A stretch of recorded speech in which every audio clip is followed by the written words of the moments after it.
Oh, hi. Yeah, I'm Jane McGuffog, and I'm a ride leader with Women on Bikes. My name's Amira Scarisbrick. I'm 53 on Sunday, and I'm from Liverpool, and I'm one of the lead riders with Women on Bikes. Yeah, my name is Helen Kilbride, and I teach women how to cycle.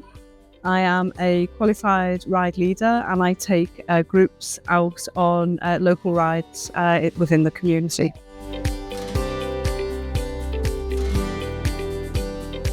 People that told me about Women on Bikes. So since I've been on Women on Bikes, I cycle so much more because I go to every single ride because I know it's going to be within my ability, and I plan most of them now. So yeah, it's going to be something that I don't have to think twice about. I don't get home and have to go straight to bed because it was such a fast ride that I was hanging on there by my fingernails. So yes, it's enjoyable, and it's much more sort of part of my everyday life now than it used to be. It used to be a bit of a challenge, to go out on a longer ride with the group, but now it's sort of well within my comfort zone, and I enjoy that a lot more.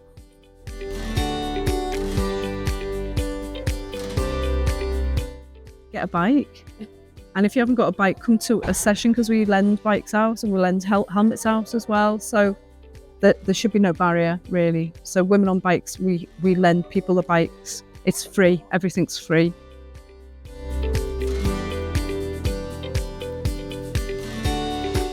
Well, we're supposed to do safety checks before we set off. It's good to know a bit of background about each rider. That's why they have to register. And we have to be really considerate of the conditions because they can change at a moment's notice. So sometimes we have to review a ride based on what the weather's like.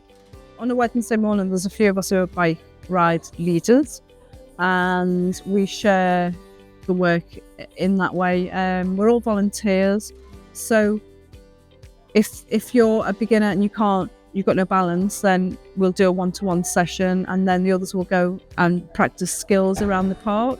So we'll practice turning left and right using hand signals, and just getting confident on the bike really, and getting to know the gears, getting to know the brakes, understand that the bike is roadworthy. Well, we try and go very, very slowly, try and go at the pace of each woman that comes is rides in a different way, has different abilities. So when women come to learn to ride, that we usually do it on a one-to-one so that we can help them just get the confidence. So some people are very good at balancing, but they just can't do the pedals. Other people, they're great at the pedals if only they could stay on the bike long enough. So it's all very different. You just have to take everybody as they come.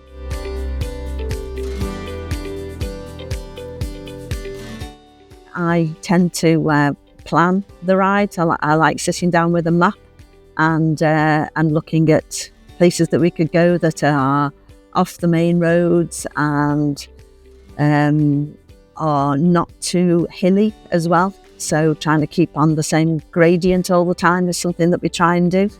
So we're not huffing and puffing all the time.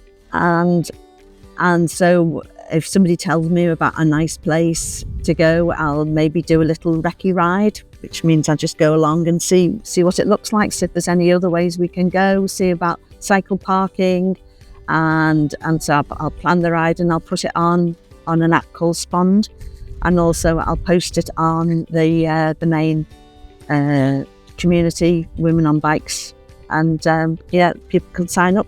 And we do spend quite a lot of time in nice cafes having food, so that is a very important element. So when we first started, it used to just be like a very neat coffee stop, but now it's integral. It's like it's the main part of the ride. In fact, the cycling is just to get to wherever we're eating and get back.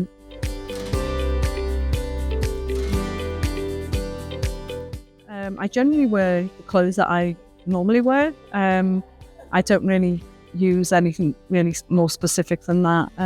But it's just preparing yourself, like water, have a flask with you and have a bicycle pump and an inner tube. So, if you need to get yourself home, you can do that.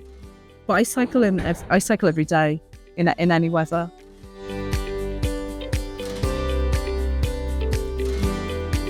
Well, I've got two sons. So when I was younger and they were younger, I used to fix punctures all the time for my sons and all their friends. But as I never liked doing it. It was always a bit of a chore, but I used to do it. Now I struggle a bit with that. I don't think I'm quite so strong, not so patient, possibly. Get a bit colder. So, but I do. I've changed punctures for my own bike, and I've changed the brakes. I've got. I do make sure the chain is lubricated and everything.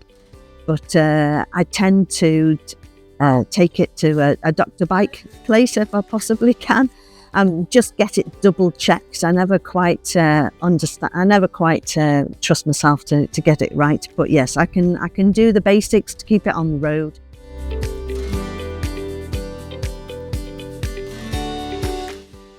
I've experienced some road rage from cyclists, actually, as well as people driving.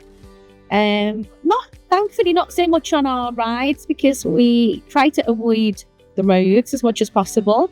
So not so much women on bikes. I find it more when I'm driving in my car, to be honest. In fact, I think people take a little bit more care. I think if you're a woman on the bike, I get lots of white vans slowing down, letting me go first. There's the odd time that somebody's screamed out the window at me, because I've been a bit cautious. But mostly I find I've been surprised actually by people being careful around me cycling, and I wonder if it's worse the other way around, whether some cars are worse with male cyclists because it becomes a little bit of a competition or something. I don't know, but I find having white hair and being female seems to work to my advantage on the road.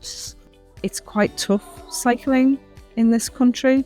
The car drivers are quite often aggressive, sometimes hostile. Many are not. I think that is a barrier for women and diverse people.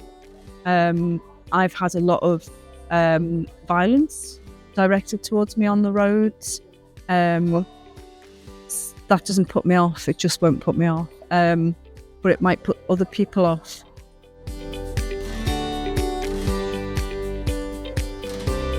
I think one of the obstacles to people cycling more is the infrastructure isn't quite there.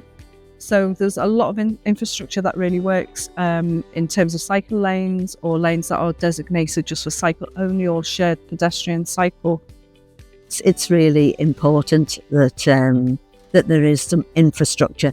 For example, now I'll go right into town. I've been there with the Egbert group, gone right into the middle of town. They know where all the infrastructure was. Now I know where it is, so I'll use all the infrastructure. The separate cycle lanes, I know where they lead. I know which way to go. So I do all. So I use my bike a lot more for, like, maybe if I'm going to the opticians, if I've got a hospital appointment, I'll go on my bike, and I know where the cycle bays are, so I'll use them.